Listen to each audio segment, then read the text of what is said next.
Entre 1713 et 1744, les colonies françaises et anglaises d'Amérique vivent une période de paix. Mais la guerre n'est jamais loin. L'Angleterre veut étendre ses colonies à l'ouest des Appalaches, dans la vallée de l'Ohio, sur le territoire des Français.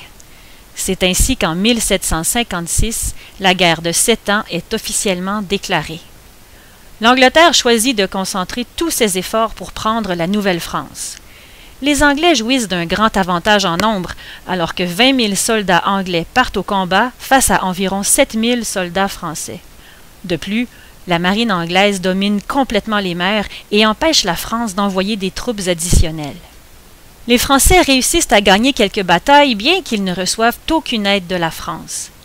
Toutefois, le vent tourne rapidement et en 1758, les Anglais prennent la forteresse de Louisbourg.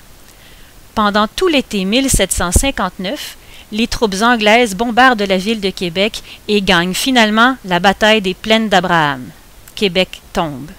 Au printemps 1760, Français et Anglais attendent de voir quel drapeau flottera sur les premiers navires qui remonteront le fleuve. Ce sont les Anglais qui gagnent cette course.